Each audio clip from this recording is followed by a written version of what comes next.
Le mois passé, nous avons eu à faire une magnifique formation dans notre grande team. Je bénis vraiment le nom du Seigneur pour cette magnifique équipe que nous avons eue, parce que dans notre grande team, notre grande équipe, il y a un noyau d'équipe de formateurs et c'est vraiment formidable. Je suis très honoré de faire partie des formateurs des formateurs. C'est vraiment magnifique. Et le thème que nous avons eu à développer, c'était sur la structure du marketing relationnel, c'est-à-dire les modules essentiels pour ne pas que nos filleuls se perdent. Voilà, les modules essentiels à étudier pour pouvoir devenir un professionnel, un véritable professionnel de marketing relationnel. Et j'ai beaucoup aimé cette structure du marketing relationnel qui est un peu comme la colonne vertébrale du MLM. Mais le truc, c'était quoi? C'est que il y a une partie qui a attiré mon attention, j'ai voulu partager avec vous ici même avant de sortir, c'est que on demandait à quel moment il faut donner de la formation aux partenaires, à qui est-ce qu'il faut donner la formation, à quel moment on fait du coaching, à quel moment est-ce que on fait le partage d'expérience avec les partenaires, à qui est-ce qu'on doit faire un partage d'expérience et aussi à qui est-ce qu'on donne des conseils. C'était vraiment hallucinant parce que en réalité, il faut savoir mettre les choses à leur place, hein, parce que déjà, le coaching, la formation, le partage d'expérience et puis les conseils, c'est vraiment des choses qui sont différentes. Il faut savoir là où placer les pions pour que ça puisse porter résultat convenable. Voilà, parce que déjà, le coaching, pour moi, ça englobe le tout. Hein. Le coaching, il y a formation dedans, il y a partage d'expérience dedans, il y a également des conseils dedans et voilà, il y a tout le complet dedans, le coaching.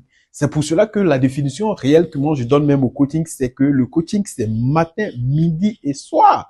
Maintenant, à qui est-ce qu'on partage l'expérience? On partage de l'expérience dans le réseau aux partenaires qui sont en action. Ils invitent, ils présentent, ils font des suivis, mais ils ont du mal à avoir du résultat. Donc, ils n'arrivent pas à créer convenablement du résultat, mais quand même, ils ont compris l'activité, ils sont dedans. Ils font des actions, mais le résultat ne vient pas. Donc, membres actifs sans résultat, eux là, on les fait asseoir et on leur partage notre expérience. Comment je fais pour trouver ma première personne? Comment j'ai trouvé la deuxième personne? Et voici comment j'ai démarré l'initial de mon réseau. Comment j'ai démarré le noyau de mon réseau. Est-ce que tu vois? Là, on partage l'expérience avec les membres actifs, mais qui n'ont pas de résultats. Maintenant, à qui est-ce qu'on donne des conseils? Généralement, les membres qui viennent s'inscrire et qui ne comprennent même pas le bien fondé de l'affaire.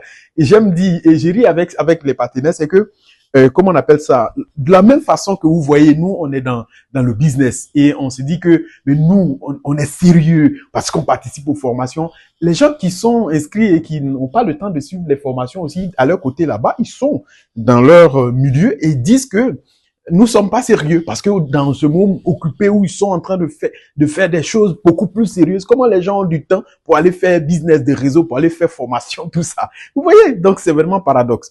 Donc, ceux-là n'ont pas compris le bien fondé de l'affaire. Ça veut dire qu'ils sont bien évidemment des membres des partenaires, mais ils sont inconscients de pourquoi est-ce qu'ils ont investi. Donc, à ceux-là, on leur donne pas de la formation. Ceux-là, on partage même pas d'expérience. Ceux-là, on les motive pas. Ceux-là, on va s'asseoir avec eux et on va pouvoir parler de la vie. On va parler de leur histoire. On va parler de leur témoignage. On va parler de leur avenir. Et genre, vraiment quelque chose de très important. Bilan à mi-parcours de son activité. Depuis combien de temps il est dans son affaire actuelle? Et combien est-ce qu'il a pu avoir dedans? Où est-ce que cette affaire l'a emmené? Et quand il projette sa vie et quand il voit les gens qui sont dans son domaine, des années à venir, dans sa retraite, qui est-ce qu'il sera? On va l'amener à prendre conscience et à souligner son pourquoi fort. Donc, en réalité, pour des gens qui sont, on va dire, qui sont partenaires et qui sont pas encore conscients, qui sont inactifs, qui n'ont pas de résultats, c'est bien évident, c'est à ceux-là qu'on donne des conseils. On partage de l'expérience à ceux qui agissent, mais les résultats viennent pas d'abord. Ok, on leur montre la bonne manière. Ça peut même arriver que, oui, il est bien actif, il fait des invitations, il présente, mais est-ce qu'il invite bien? Est-ce qu'il présente bien? Est-ce qu'il sait bien faire les suivis? Est-ce qu'il n'est pas un l'air arrogant? De sorte que quand il va au suivi, c'est la bagarre qui termine. Est-ce que vous voyez? Et donc, à qui est-ce qu'on donne aussi la formation? La formation est donnée aux membres qui ont leur pourquoi et qui sont là, qui ont besoin de tips pour pouvoir pousser les pions et produire les résultats. Alors, cette vidéo, je pense que ça vous fera du bien. Si tu penses que ça va aider quelqu'un, il faut simplement partager cette vidéo à des gens que tu connais dans le network marketing, à qui ça fera aussi de bien. Et n'oublie pas de me laisser un commentaire. Si ce, on se dit bonne journée et puis ciao, ciao, bye.